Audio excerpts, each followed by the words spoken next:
Okay, we've read the Picard comic book, or at least the first one out of three, and we have some insights for you. So, lots of spoilers ahead, not for the Picard series, but to the comic books that lead up to it. So, if you want to wait and read those, watch this video later. But for the rest of us, I'll see you in a minute.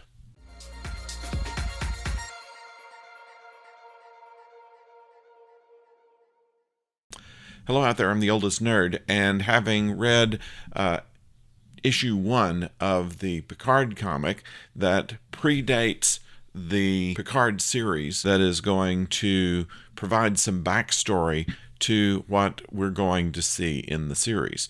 Now, we know that the last time that we saw Jean-Luc Picard was in Star Trek Nemesis, in which he was able to get rid of his clone who was leading a revolt from Remus and affecting the entire Romulan Star Empire. Having done that, sacrificing Data in the process is something that was considered by the Romulans to be very noble. So, of course, Jean-Luc Picard was perhaps the go-to guy when it came to about a year before the Romulan star went nova. Now, we know in the first Star Trek film where Ambassador Spock goes with a ship to try to stop the nova right before it happens. Apparently, they knew this was coming about a good year before it happened, and evacuations were already underway. So what we have here is a situation where Picard is leading the fleet. He's an admiral now. He is commanding the USS Verity, and he is on track of trying to rescue the Romulans. Now, the Romulans, of course, want to be rescued, but at the same time, they don't want to give away too many of their secrets. It is very much a paranoid regime in which they are concerned that the Federation may learn all their secrets. They're willing to be relocated, but not to give up everything that they know. So it's been kind of a trek, shall we say, in order to get their rescue underway. They are a proud people. They don't want to say, oh, thank you, Federation, without you we've all died. So they want to keep a certain amount of dignity. That's quite obvious. We know that they needed a special fleet in order to transfer millions of people, and this fleet was being constructed at the same place they constructed the Enterprise D, which is at the Utopia Planitia shipyards on Mars. And Geordi LaForge has been, who is now a full commander, has been put in charge of doing just that. So he is in contact with Picard on the process of the ships being built and delivered, and Picard is doing, at the beginning of this comic, some surveying to find out just what the needs are and where they're going to have to dispatch the ships. He has found already in previous visits that the Romulans have been difficult because of cultural and political reasons. He points out that Riker and Troy are still aboard the USS Titan, and we don't know what's happened to Worf. There has not been any mention, at least in this first comic, of what's happened to Worf or to Beverly Crusher, for that matter.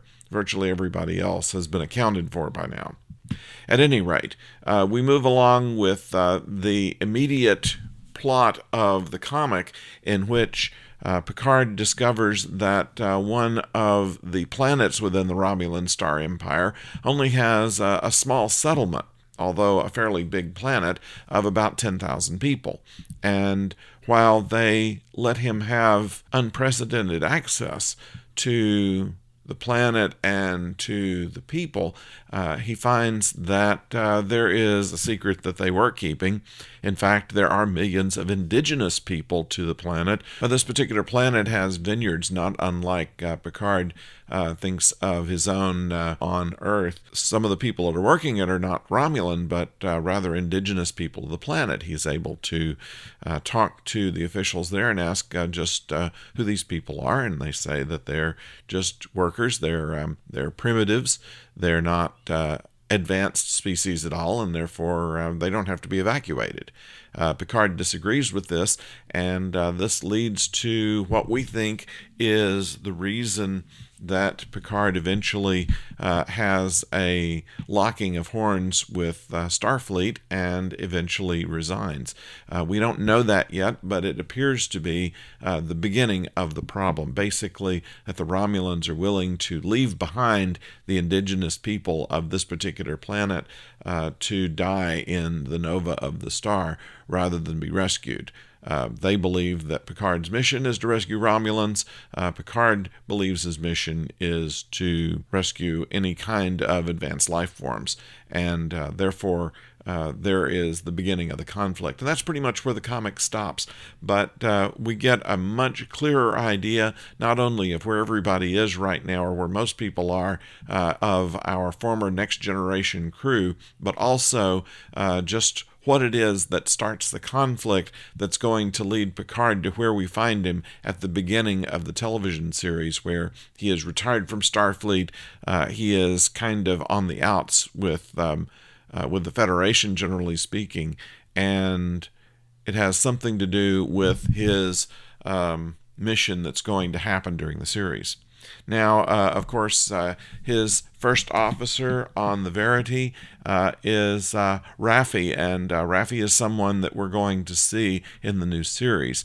She is a specialist on Romulans, which is one of the reasons that she was picked as his first officer for that mission, and it may have something to do with why she'll be useful in the mission that's to come. She's much more informal with him than Riker was, calling him JL, even though he's not quite fond of being called that. She counters that it's much more efficient to stay away from all of the formalities. So with that, we get an idea of the relationship of at least one of the new characters and of the mission that is to come. I'd like to know what you think about this, and if you're still looking forward to seeing the new Picard series, put that down in the comments. In the meantime, if you've not subscribed to this channel, please do, because that keeps me in haircuts. Until next time, don't go far.